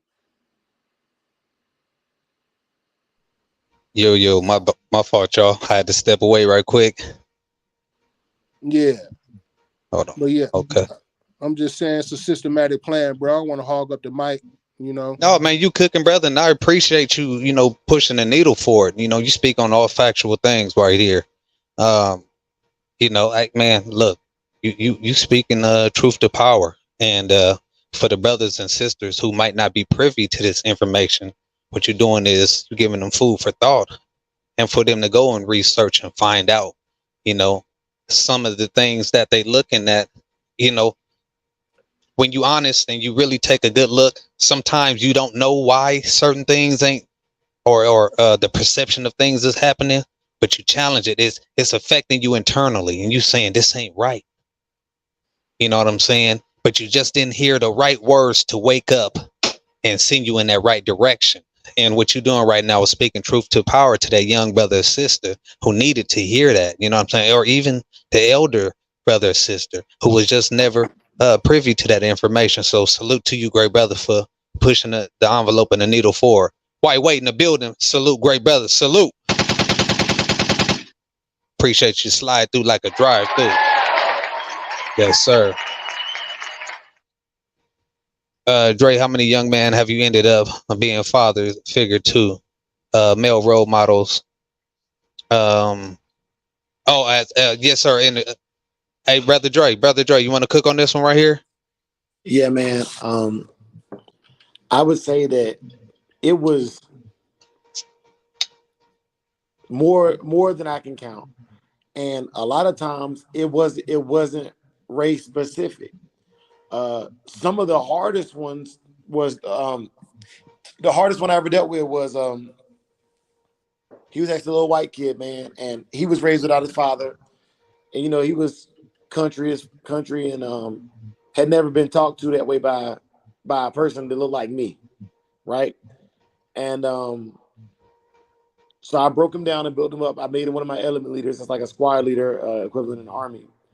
And he tried to get in trouble because he didn't want to leave boot camp. He wanted that stern father figure to keep developing him. You know, and it was one of the hardest things I had to do. I said, "Hey man, like your family coming to town, to see you graduate here. You leaving here, whether it be in handcuffs or with your pins on your service uniform." But yeah, man, he didn't want that that mentorship and that deliberate leadership to end. You know, he was one of those guys, and he's never been told, or if he was told positive things, they were so few and far in between that they didn't stick, and even the negative things were negative in a destructive, not a constructive manner. You can tell somebody how to fix their life, but you can say it in a constructive way where, hey man, you fucking up, but I'm gonna show you how to fix it. You know, he didn't get that. He was just getting the you fucking up part from whatever he was getting back home. And that young man, he's doing fine now. He ended up going off and winning awards and stuff. And all my recruits, they once they hit a certain time and grade, time and service, they can reach back out and tell me how they doing. And they all want to tell me they made sergeant or something like that. They proud. But honestly, I would say y'all, like no bullshit. Like those of y'all who I met in the chat, who have challenged me, who have questioned the BS, who have forced my masculinity to grow. That's imparted upon every single recruit that I've ever talked to. In a real way. In a real way. I mean, conversations like this is just affirmation, and it's also for me it keep you honest. Sometimes you can get into a phase where you kind of become lackadaisical, or you become you take away the accountability. You're not self-reflecting, and conversations like this are pivotal to keep us on the right track as men. Miss Williams in the building. Salute already. Man, it's the conversation is flowing. The great brother Solo but Connected was cooking. So if I don't get to all y'all comments, y'all please forgive me. Please forgive me. Excuse me. And I just got off the road after grinding out for the last 5 days. Drove over 5,000 miles. So I got a beer in my hand. So if I'm a little sauce, y'all forgive me. You dig? Biggest boss. You dig? Huh? Yeah, man. Hey, Solo, you in here? Yeah, I'm here, brother. Okay. Yeah, man. Anything you want to cook on, brother, man? The stage is yours, brother. Look, hey, you hop on this platform, you free to speak, brother. Bro, I enjoy speaking as well as listening, but I can cook on it all day, bro. Right on. I'm like a scholar, you should say. I consider myself that. I'm not a Mr. Know-it-all, of course. None of us knows it all, but I'm pretty passionate about the things I believe in, and the things I believe in, I've done a great amount of study in.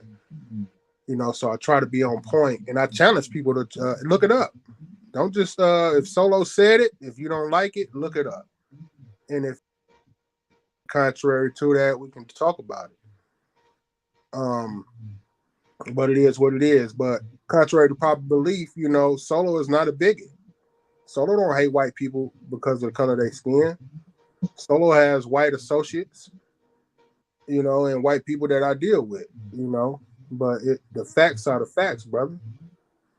You know, and I just speak upon the facts, bro. Hey, let me say this, brother. With that, I've never, in my 35 years on this planet, ever met a black bigot. I've never met It's not in because, us, bro. yeah, We got I mean, people, man. I know people that did 20 years in prison, and you just knowing, you hearing all these stories, you just knowing, man, it's gonna be the blackest, hateful, and even when you meet them, nah, bro, it ain't all of them, you know. And it's like, wow, you know, we really are a loving people by nature, you know, and to a certain point, that's been our detriment, because we show other people grace that they'll never show us. For instance, our day-to-day shopping habits, spending habits. yeah, You know, almost every black organization that I know of has allowed white members in, from street organizations to you know, other type of organizations. I mean, and not necessarily white. I mean, anything that we felt like was cool and pushing that, you know, we gonna embrace them. But everybody else ain't like that, bro. oh no, yeah. Every other group recycles their dollar. They recycle their dollar. It's proven. Yeah, I think the we black dollar used to black operate community, from that standpoint.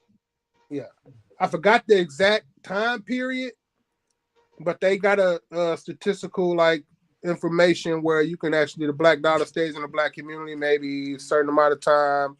Yeah, I think it's 19 hours. The black dollar stays in the community now. Yeah. Yeah, it's hours. It's something ridiculous. It's ridiculous. But you Yeah. look at the Jewish dollar. Listen, bruh, my cousin stayed 21 days, I believe the Jewish dollar stays in the community. Yeah. My cousin stayed in the Jewish community, right? My family, we gather a lot in the summertime. We have barbecues, fish fries, and all that different type of stuff. And my cousin lived in a nice neighborhood that was predominantly Jewish. So this particular time, we had a family gathering over there. L'chaim. Man, they was on security. I mean, you just kept seeing them walking past. Oh yeah. And one of them even, and they was in twos every time they did it. Mm-hmm. It was almost like you putting a wasp in a beehive. You know, they didn't kick off nothing, but you can see, yeah, we definitely are on it. And I'm like, wow, because it wasn't something that was, you know, a common thing. And I was like, wow, look at the structure of this community. You can just see the structure. You know, our community, man. I mean, but no other group of people has dealt with a sustained attack. Sustained attack in a. If they would have left us on alone, every facet. On every facet, the average white household has 13 times the wealth of the average black household. Right? That's true. You know, I've seen 11. It's a way. I've seen as low as 11 times, and I've seen as high as 13 times. Yes. And it's like every time we got together to put the pendulum to shift towards us getting as a whole. Now I'm not talking about an individual. Yes, like yes. We talk about reconstruction. We talk things about like that. And boom, tear that down. Yes. What was it? Was it Rosewood or Rosewood? Tulsa, Oklahoma. I mean, brothers and sisters had their own sustainable community. They destroyed it. Certain other communities, bro, they ran highway storms systemically. Redlining. I mean, it's like, wow, you literally are keeping us down. So at this point, I mean, yeah, they are keeping us down. Literally, when we get to the point to where they feel like we getting too, they systematically destroy it through covert and overt means. So it's a reason why we in this condition. Hey, brother Solo, you said something. I gotta stop you. I'm going to employ everybody in the chat to read or find the Audible Economic Hitman. Look that up. I want y'all to read that or listen to it. Economic Hitman. And let me, brother, I apologize for cutting you. I just want to get to some of these comments. No, You you know, ain't cut me, we bro. got all some great having a engagement. conversation. I'm far back, you know. I No, speak when stay my in here, time to brother, speak. because you cooking, and I'm appreciative of you pushing the envelope and keeping this conversation forward. The engagement is beautiful. We Yeah, got Miss for Williams sure. in here. She says, they think it's cool to be city girls, gold diggers, ratchet, etc. Sexy Red, Suki, and the city girls got them fucked up. Absolutely, yeah. Your coochie pink, your booty hole brown, but guess what? What are you raising? What are Girls you? who What girls who eat a man booty. eat a nigga ass. We be eating nigga ass. Nasty bitch. You Stop can it. imagine a young man raised, and that's his mama. And as he gets Stop it. older and he gets in his 20s and 30s, and imagine the detrimental effect that has on his psyche. Hey, Just imagine. what's that fat dude name that hang out with the city girls? Ooh, I I don't don't know, know. bro. I don't pay no much He he attention to he that. uh he on the other side of the rainbow. Yep, that part. That's what he Oh said. yeah. That Imagine one imagine what's being weirdo. raised. Imagine what's being raised by girls like that. That's what it is right now.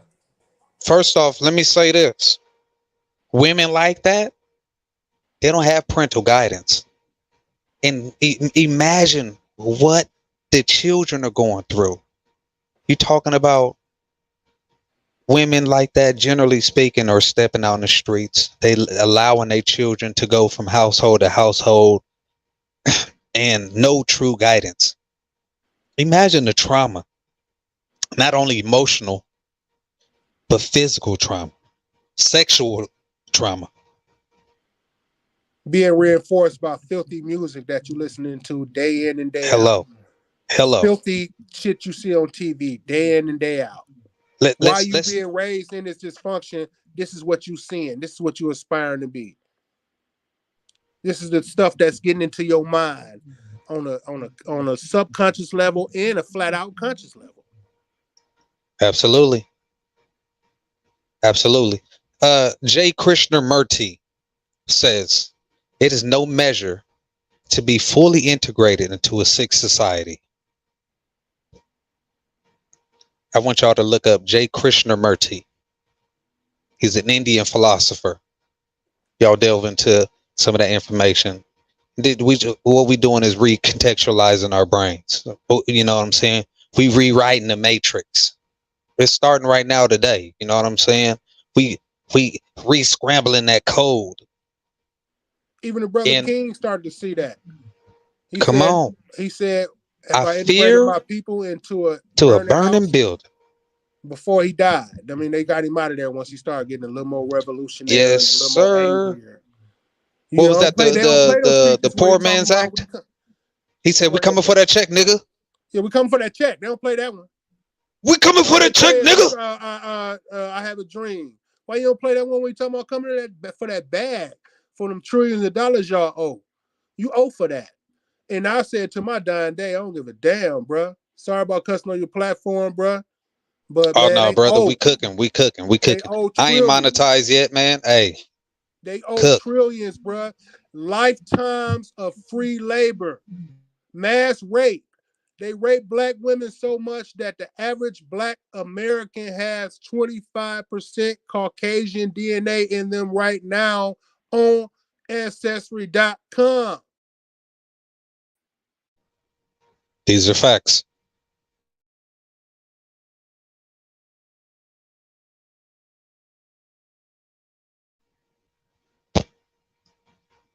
Brother Solo, you fell off, brother. Brother Dre, you want to cook on that?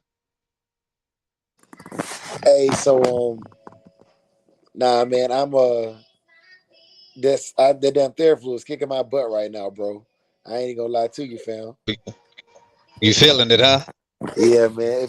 Said I'm geeked up, It's that geeked up. right. Help me. I can't make Help it me. on my own. Geeked up. Yeah, hey, Yeah. so I'm And gonna I'm call it not early saying night, sit fam. up and just because I'm not, Hey, I'm a Solo, college you had cut graduate. out for about a solid 30 seconds, dog. Yeah, they cut me out, bro. But I'm a college graduate, bro. I work. I'm a certified machinist, a certified forklift operator. and I'm not saying this to brag or boast because I don't have nothing to brag or boast about. I'm just saying this to say that I'm not somebody that's just sitting up in my mama basement complaining. I'm just saying this is real stuff, man. Y'all owe that bread. But at the Yes, same time, Lord. you spend $800 billion a year on so-called defense.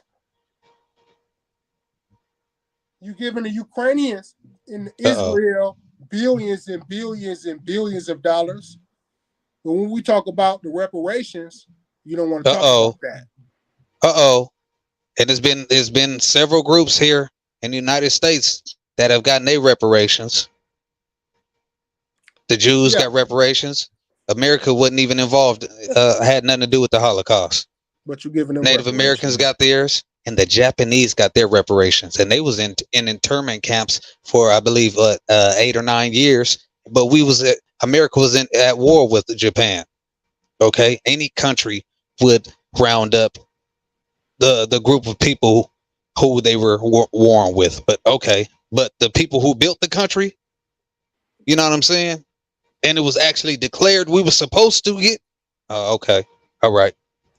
Hold on, let's move the needle forward. Hey, Brother Dre, I know you're a little drowsy, so before you get too heavy in the paint, go ahead and just anything that's on your mind, brother. Yeah, man. Solo, man.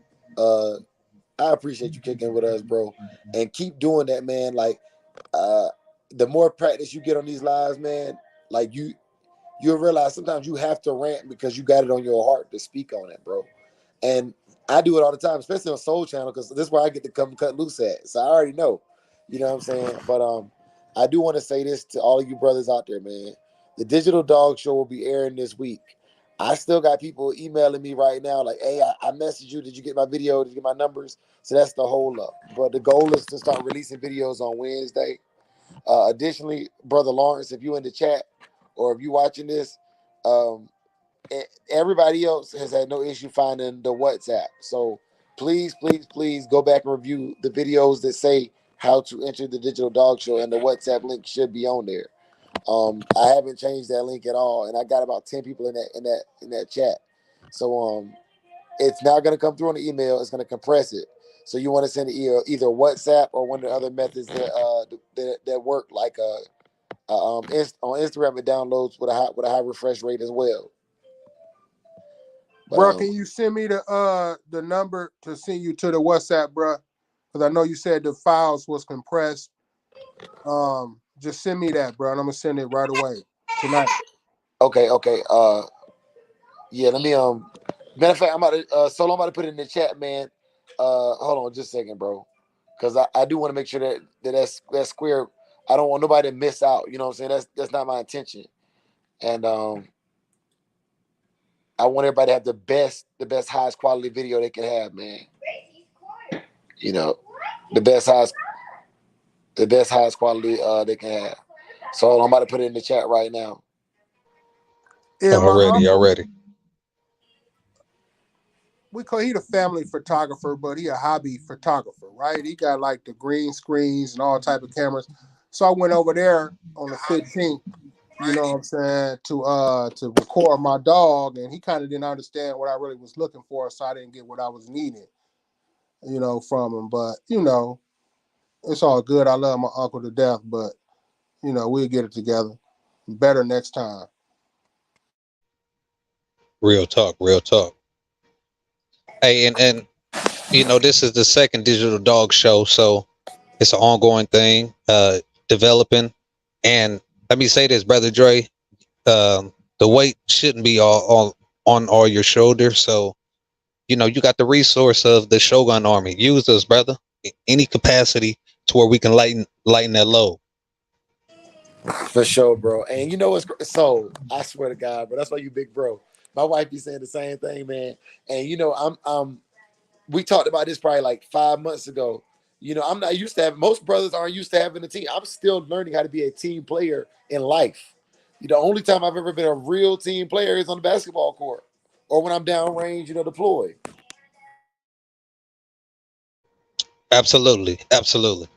And see, me being raised, you know, as the eldest, understanding, having that same perspective of I got to get the job done. Same thing. being the sole provider for my house. You know what I'm saying? Being with my wife since I was 18 years old, and we rocking out now. You know what I'm saying? We 35. We in the paint. Salute to the queen. You feel me? But understanding from that perspective, but understanding too, teamwork make the dream work. So if I know it's people around me who've shown themselves to be true, you know what I'm saying, good intentions, value that resource, they can help me, I'm gonna use that. So, hey, we here for you, brother. Come on, it's the Shogun Army. Blaze is sharp and defense is tight. Hey man, that means a lot, bro. Also, Soul man, I was trying to get the infrastructure down. That's why we did the free ones this year. You know what I'm saying, to work out the kinks. So like, I'm not gonna lie, man. Like some like Solo, and it's not you, Solo, because you've been very, very amicable. But this one guy that's messaging me right now, man. I really don't care if he's involved in it or not, because you have to realize this is something that's free that you can win money off of, right? And I made it free because it's not smooth flowing yet. But the Right. next one will be definitely smooth flowing because I've seen the flaws. And when I get my brothers involved, I won't have to muscle so much. But like you said, bro. Absolutely. Hey man, don't be a pest. You know what I'm saying? It's a free event. Don't come on now. Understand it's going to be dozens and dozens of entries. If you're unable to get your entry in, better luck next time. But don't pester the brother. You know what I'm saying? Come on, dog. Whoever that is Well, out there. well, it's effective communication skill, and that's one of the things I want. Bro, we're gonna have to really talk about that with the community. Like a lot of brothers do not know how to effectively communicate. So what it is they communicate in their way and expect you to just understand it. And we all speak Ooh. different lingo. We all speak different lingo. Like I'm not gonna lie, a lot of brothers don't understand what I'm saying because I talk with non-regional diction. When I do talk country, it's a North Carolina slang. The other night, so you and I were breaking down our understanding of certain words, max, pimps, this and the third, and even the words we use that are the same have slightly different meanings depending on where you're from. But look though, if you understand dialect, then you understand its context. If you Yeah. listen to the statement, then you can understand what you know, any terminology that's presented to you. All right. So Let me ask you. context, yes, sir. So let me ask you this in solo. Let me ask you this too. If y'all never heard of, y'all can just say that. So when I was 16, I was selling weed at the time, right? And this can't be confirmed or not. It's just hypothetical speaking. But I was selling weed at the time, and I was at a girl who I was dating at her house, and her OGs and them they smoked too. But one of the OGs that was at the crib, one of her uncles, he was like, hey fam, you got some woolies. And I was like, nah, but I can call one of my cousins and get you some. Now, mind you, I don't even know what Woolies is. But I know my cousins hustle different stuff. And I'm certain one of these mugs got it. You know what I mean?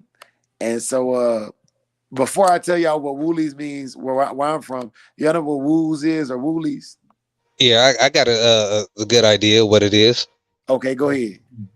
That's weed and coke. Weed and coke, or they call it a pocket rocket, sometimes weed and crack, right? Yeah, uh-huh. Now, mind They you, call Bonk. it primos. Yeah, Primo's bunk. bump. That shit You- stank, man. I know that smell. Immediately, like, oh no, they smoking them primos up in here. Yep, hell yeah. Hell yeah. Now, Yep. mind you, I only hustle and only smoke regular weed. And so the reason I share the story is not to talk about drugs, it's talk about like how I didn't even understand what was being communicated. I'm talking about, yeah, I can get it, and I don't know shit about that. Right? Just because I had been introduced to it. Yeah, And so when I called let me finish the story, y'all. I want y'all to know this before I get off here. So I called my cousin and said, hey, yo, hey, rude boy. I need you got some woolies, man. I got some AZ. I need some woolies. And this man said, where you at? You know, I told him where I was at. He said, I'm about to pull up on you, man. I'm about to beat your ass, man. He explained it to me, you know what I'm saying? And I had to get up out of there. But yeah. Get a parra. Get a parra. Hey, why you call it with your roster? Rude by. So that was his one of Yeah, the yeah, yeah. His aliens. calling Yeah, card. I got you. yeah, yeah. And so yeah, Man, man. I But need some woolly. Get it yeah, over here to a gangster immediately. yeah. But Bring that he Rasta. it was, bro. Man, I kick your ass. Now, mind you, like I said, man, like I was ashtray. So you got to. This is ashtray from fucking Don't Be a Menace. I'm like, man, I don't know what the fuck that shit is. I just know that I don't have what you want, but I get what you need. You know what I'm saying? Like, I'm trying to be a hustler. You know what I'm saying? Trying to be a hustler. Hey, in a real way. In a real way. Hey, context is clues. You feel me? Yeah. A lot of times when you're reading, and see, this is the importance of being able to what they call it, I don't, y'all got to forgive me, I'm over here sipping a little bit. When you're able, reading comprehension is vital. You know what I'm saying? You come across a word, if you don't know the meaning, but if you read the context, you understand what the word is, and then you can double back if you're still not sure. That's why we should all have a good old dictionary and a thesaurus in our house, old school style. You know what I'm saying? Pull that joint open. I pull it open for my daughter. She 10.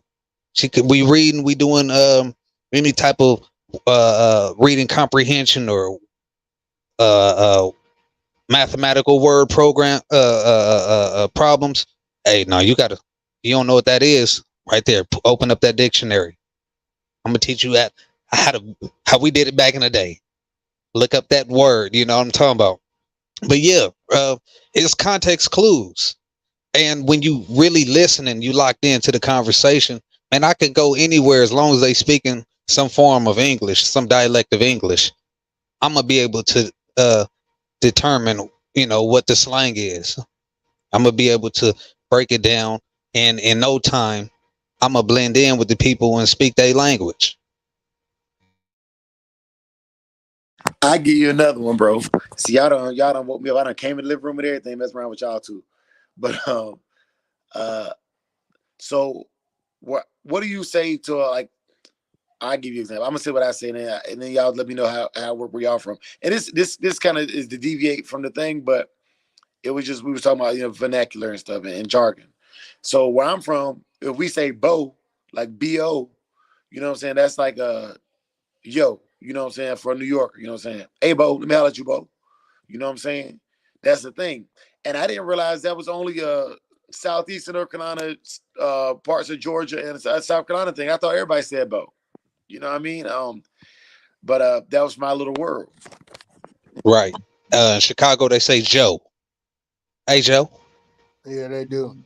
Yeah, yeah. So, I mean, it's a common thing. That's really right there. That even shows you if we really understanding what we talked about right now, we actually seeing how linguistics shift from continent to or from country to country. If we look at Africa and we look at how dialects shift and languages change, you can see the commonalities in words and just shifts like that from Bo to Joe, but having the same meaning. And even like we 80 miles from Chicago, 85 miles, something like that, but we don't say that up here. There are certain things that we say that originate from Chicago, dealing with the different organizations, folks. Yeah. Mo and all of that type of stuff, but we don't say Joe. People from Milwaukee and Chicago talk different. And it's right there. Absolutely. And then when I moved to Texas for a while, man, I was introduced to, like corn. That's what they call, like, what I'm saying, that green when it's like, them balls almost. You won't hear that at all up here. But, that's what they call it down there, just certain things already. That's a common thing that's in like the Yes, yes, sir. Already. Like already. You know what I'm saying? Yeah, that's Texas hard body. That's part of my vernacular. But I pick up vernacular from everywhere, just interfacing with my people. Certain things just resonate with me, and I just carry it forward because it just lock in with the energy. Certain words carry energy behind it. I You know what I'm found saying? myself saying certain things, you know, because I've lived in multiple states, you know, like Right. up here we call it soda. But even Chicago going down, they call it pop. Pop. Yes, sir. Nah, it's soda, fam. Hey, where I'm from, North Carolina, it's soda. And Up in here it's Texas, they soda. call everything Coke. But if you go from Chicago on down to Mississippi, they call Pop. it pop. Yeah. I feel you. That And 65, that 65, that 65 on down to that 75, they saying pop. Now y'all on that 85 down in them Carolinas. Yeah. Y'all say a little something different. I-85 You know, to 77 South. yes, sir. Yeah. That 77 take your ass right up to Virginia. Yeah, Virginia been all up in you. You dig. But you talk about vernacular and everything like that. Like, man, even you talk about close proximity. Look at Long Beach and Compton. It's literally, bro, you could cross one street, one little bridge, and you done crossed over to Compton. But the vernacular is night and day. Night and day. Tony have said, fuck is pop. My man. Hey, Hell no. in a major way. Hell no. That boy said primos. You feel me? Hey, y'all gotta forgive me. I didn't read all y'all chats. Yeah, everything in the chat, man. We was rocking. I didn't want to break the flow of the show. You feel me? We've been rocking out about $150, almost at $150, man. We go rock out for another few more minutes, and we go shut it down, man. You feel me? But we will be back Wednesday for that morning grind. Make sure y'all get out there, hit that yard, and we go just chop it up. Early morning dog talk, and you know what I'm saying? Just affirmation for that hump day. You know what I'm saying? Keep us grinding hard. You dig? Pause. Okay. Hold on. So you said Friday we on, right? Yes, sir. Yes, sir. We still Okay. Friday is the spot, but I'm like I said, I'm locking in, brother. I'm locking in. I got all this damn equipment that I've been purchasing. I just bought a new damn gaming chair that I'm sitting in. Brother, yes, sir. So I'm building a studio over here. So man, I'm putting this equipment to use. I got a voice. I got a bunch of things that's on my mind. And most importantly, I got my people and the ancestors speaking through me. So we go really lock in. So, you know, this purpose over here. If I never make $1 from this, I know that at the end of the day, I had good intentions to do right by my people and to progress our culture forward. But I know the ancestors is backing me, and man, it's nothing but prosperity coming. You feel me? For all the listeners, the Shogun Army, and the family, the extended family by proxy. So yeah, man, come on, we building dynasty over here. Yes, sir. Yes, sir. And that dynasty is only solidified by our children having success. You know what I'm saying? A one generation dynasty is a poor dynasty, man. We want generational wealth and success, bro. Absolutely. Hey man, let's go ahead and just wrap this joker up, man. It's daggone. It's 11:20 on this Eastern Standard Time, and Lady Soul been in here rocking with me the whole time. I got me a little studio audience. Shout out to Soul. Yeah. Shout out to Lady Soul. Family, bro. Say that again, great brother. Shout out to your lady and your family. Oh man, much appreciation, man. She just walked out the building. She about to go warm the bed up for you, boy. Yeah, dig, man. Wow. Yes, Lord. See, I'm about to go in that bedroom and do my thing. Girl, you know I. Yeah. Girl, you know I love you. No matter what you do. I'm about to tell you. Hey, but hit him with that Boosie Collins. I'd rather be with you. I'd rather be with you. Ooh, yeah. Hey, but Boosie got nasty the way in that song, man. That man said, "Let me come in your eyes so you can see me coming." I said, "What?" Man, can you dig it, baby? Can you dig it, baby? Hey, whoever was in the background was killing that song. That nigga came in with that screaming, yeah. Woo. Yeah. Hey, if y'all ain't never heard that, I'd rather be with you by Boosie Collins, man. You need to add that to your love making tracks. I Yes, feel sir. sorry for these young brothers, man, that ain't been introduced to that Boosie Collins and that Al Green and the Bruh. Isley Brothers and Bruh. all the old school, man. Oh You my gotta get the God. old school. See, we used to have all nighters, man. You know, I used to hang out with the OGs and we bumping all that. You know, they bumping all that, and my mom's and family bumping all that. You know, them Hey. trip rides to Mississippi, we bumping blues. You know, we bumping all of that. So Ooh, yeah, stay in hey, your we got some music. cold blues singers out right now too. Yes, sir. Ooh. Oh my God.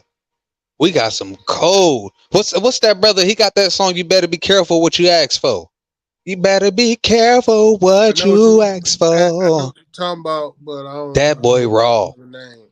That boy Hey. raw. Solo said they be kicking with the OGs, bro. This how you knew you was at an OG party. You be sitting there, it's about 3:00 in the morning, and after you done went to the club, came back, chilling with the OGs, and put on sitting on the dock of the bay.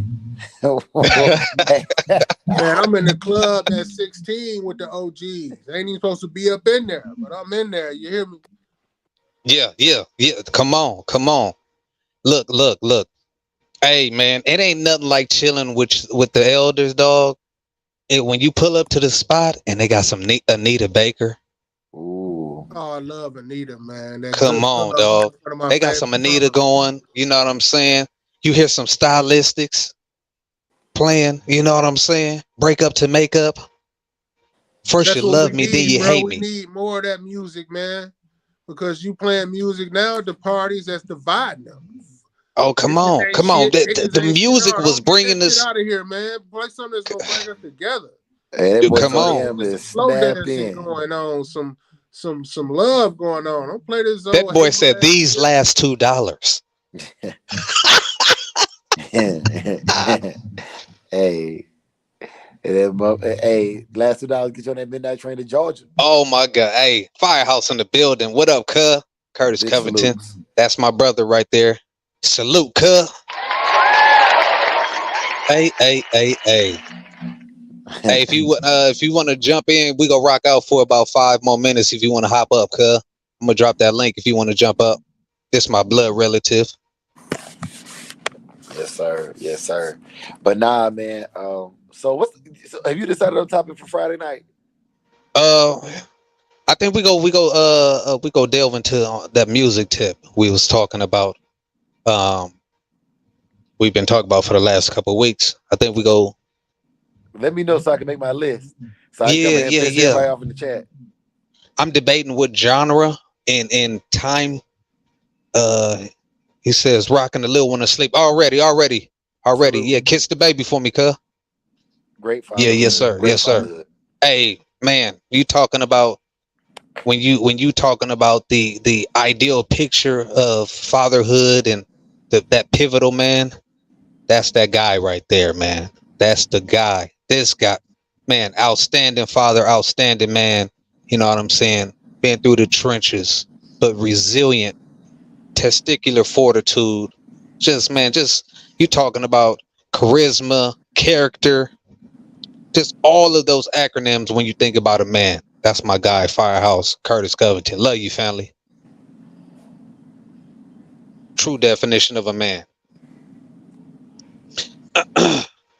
He said, what'd he say? He said, y'all don't know about Johnny Taylor. Last $2. Damn. I might know. I just gotta hear the song. That sound familiar. Hey, Johnny Taylor, is that a blues player? Let me know in the chat. Is Johnny Taylor a blues player? I think he's A more of a blues soul singer. singer. I think he's more of a soul Hey, singer. okay. Blues. We So, consider it blues, though. trying to get. Blues? Okay. That's what I thought. I thought he was a blues guy. Oh, Nah, man, we ain't trying to kick everybody out, bro. We ain't trying to kick everybody out this bitch. Yeah. Yeah. You feel me? Shit. I'm finna just get up in that room in a minute. Bro, why? But why when he said that Martin thing? We talk about singing. All I can think about when I think about Martin and singing is that episode when Jodeci was on there, Oh, damn. bro.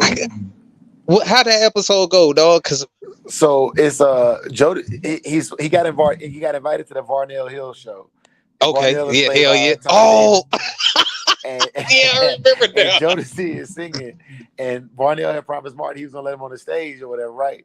So when Martin just breaks on the stage and they singing always start to cry or whatever the name of that song is, and Martin is going back and forth with Casey on the song, man. Yeah, yeah. But look, what I didn't know was, and I watched the interview with Jodeci and what's that dude name from 50/50 Talks, One Eye Jack. Jodeci didn't know Martin was gonna do that. So Yeah, when KC it takes was off his improv. glasses, he was really about to steal off on Martin. Wow. Yeah. That made it more memorable, even though that was that season right there. Cause you remember that was like the last season that Martin and Gina was really doing any skits, any episodes. Not they wasn't doing the scenes together. Yeah. So Yeah. yeah. I think it was like the first 3 seasons. Martin was one of the greatest sitcoms. Yeah. Oh, we gonna have to do the top 10 sitcoms. Oh Bro, yeah. run that Friday night, bro. But let me know so I get my list together. There we go. There we go. This Friday we're gonna do top 10 sitcoms. There it And is. come prepared to discuss what you say or put in the chat. Because, Yes, sir. Yes, sir. Everybody, y'all get y'all lists together. You know what I'm saying? Top 10 sitcoms. All we can do all genres, and it don't have to be any time period. I want to see y'all list. Yeah. We gonna make this a universal one. I got one for you right now. Good times. Man, I knew you You was know, gonna Good do it. Times on there, but man, to be real, I got to put Married with Children on there. Al Bundy, man. Come on, no, all right, hey, stop, no more. You still in my list, Solo. God damn. God. Yeah, hey, Friday night gonna be lit, fam. Y'all come with y'all alcohol, man. Y'all list, man. Hey, and so we're gonna mention. So please on Wednesday night live, mention the list again, bro. So everybody can, you know what I'm saying, everybody can come because I think that, man, the spot on Friday nights, man, when I can actually be drunk with you, man. Yes, sir. Come on. Hey, in a real way. On Friday, so the brother Drake can get him with little Drake in. Breaking up, brother Solo. Say it again. When the brother Drake get his little drink in, he get a little loose, man. Yeah. Let him go. Get loose off the goose. Get loose off the goose. Hey, them yin yang twins used to go. Are you? Hey, man. Y'all brothers, let them know where they can find y'all. You feel me? Solo, you got it first, bro. I got a SBC Kennels on YouTube, bro. That's pretty much what I rock with. You know, upload much, but it's gonna be more uploaded on there. I'm gonna try to expand that channel. I'm gonna come on here and bless my presence with y'all brothers. Yeah, hit me up on that SBC Kennels on YouTube. I'll be showing my dogs. I'll be showing working with them, flirt polling, and all different type of stuff. So check it out. Yes, sir. Already. Solo, I gotta tell you, and this is my brother Soul talking this big ass word. We gotta work on that lexicon. You ain't gotta try, brother. You're going to grow it. You're gonna upload more, bro, because that's what we do, man. We speak it and we say what we gonna do, and our brothers hold us accountable, even if it's small baby steps. You know, even if you upload one more video this year than you did last year, bro, that's progress. But we always making progress, man. Hey, brother Samurai, rock out for 30 seconds. I gotta handle something real quick. Okay. But yeah, brother Solo, man, like you're in the Shogun Army, bro. Like if you got something you promoting, then we promoting it. You know what I'm saying? And that's what it is. I also was gonna tell y'all this. We're still working on it, but Solo, if you have a litter or anything, anybody in the chat, man, I want to start creating commercials. I'm tired of YouTube. They getting free advertisement from our from our channels, man. So what we want to do is we want to aggregate the funds. So like, I'm about to come out with a commercial for my dog training, right? And I'll air that at some point once per live or whatever. You know what I'm saying? But if y'all brothers got a little 15, 20, 30-second spot that y'all want to upload and send so we can play it and share it, and we're working with some of the other YouTube channels to do the same thing. And we're going to just advertise each other's stuff on each other's channels and push the movement forward, bro. If I got a brother that's selling dog houses and he's reputable and he's standing on his square, solid business, then you'll see those commercials pop up on there, and I'll post them. I don't have to wait for corporate America to show our brothers in their best light.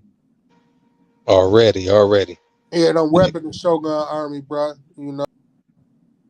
I'm feeling y'all brothers. Y'all pushing a positive and productive movement. I'm with that. So, yeah, I will have 2 letters coming up. One will be Red Boy Jocko Bolio up top. Mostly Eli Chinaman on the bottom, and then one will be Red Boy Jocko Bolio. And we'll be discussing that at a later date. Yes, sir. In a major way. Already. Hey, man, I appreciate y'all brothers. Hey, man, I appreciate the brothers and sisters in the chat who've been engaging, locking in all night. You're helping to push the needle forward. We working on getting this page monetized, and you all are pivotal to the growth of this channel. Everybody who shared this link, everybody who comment, everybody who hit the smash, elbow drop the piss out that like button. I'm appreciative.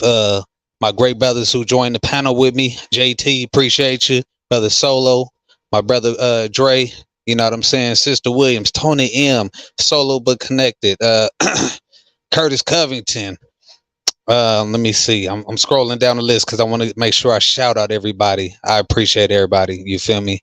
It's all love. Hold on. Let me. Whoo, man, we was cooking it. Yeah, we was cooking in here. Student for life. No, I'm talking about. Hold on. Why wait? You dig? My cousin Aaron Burns. Salute. 614 Tree. You dig? Tony M. No, I'm talking about. Let's go. I appreciate all y'all brothers and sisters for rocking out for this entire time, keeping the conversation going, being pivotal. Hi, Keely, Vinny, Python, all y'all brothers. You feel me? I appreciate it. And I appreciate, man, we moving the needle forward. We moving with prosperity. We moving with precision. And the Shogun Army can't be defeated, man. We keeping the blade sharp, that defense tight. We rocking out. Y'all lock in for this Wednesday show with the Shogun Army. You know what I'm talking about? I don't know what the what the title or what we cooking on, Brother Dre, but y'all make sure y'all lock in with the Shogun Army. I'm gonna tap in for a short bit, Dre. You already know every other Wednesday I hit the road. I drive first, so I'm gonna be in there briefly. Make sure I show my face and be present for the family. Hey, so let me go and give you this real quick too, bro. For all of y'all who are here early. So the topic will come out tomorrow, but the topic is going to be the hustle makes the man. Okay. And what I mean by that is, and I'll share this story, which will be shared on Wednesday night as well. I listened to Jeezy talk about this, and it needs to be talked about. You can't skip steps. Jeezy said, back when they had $5 footlongs at Subway, he said, pause. He said that he wouldn't take the ride to Subway. He would walk to Subway, and while he was hungry. And then now, when you're hungry, you grind the hardest, right? So he's thinking about these raps and rhymes and seeing all these cars drive by him. Thinking, so it made him hungry enough that when he got it, he wanted to hold on to it more. When you're given something, unless you're a very, very special kind of person, it loses its value. So we're gonna talk about the hustle, the sacrifice, the hustle, and why you need to go through it. Why you need to have that first curve. Why you need to have those bad experiences so you can cherish the good experiences, bro. Already. I like that. Yes, sir. Hey, man, it's the Shogun Army. It's your boy Soul Power, aka Gamed Up Kennels. I appreciate all my brothers and sisters for sliding through. You dig? Good job, Larry. You already know it's the land of soul. You dig? The home of game. You dig? I appreciate everybody, my brothers and sisters. Y'all stay tuned. Like I said, Wednesday morning, we doing that morning grind. We out there cleaning up that shit. We go talk that talk, words of affirmation, and continue the conversation moving forward. Y'all like in Wednesday night. What's that? 9:30 Eastern Standard Time for the So your show, Dre? it's not 9 p.m. 9 p.m. 9 p.m. Yes, sir. Y'all lock in 9 p.m. Eastern Standard Time over there at Samurai Kennels, Old Williams Yeller Dogs. Go to his YouTube channel. Make sure y'all locking in, hit the bell notifications. Great conversation, moving the needle forward. You know what I'm saying? Strong black man locking in and man showing the APBT in the great light. Y'all lock in. And Friday night, this spot, bring your list. Top 10 greatest sitcoms. We out. Peace. 100.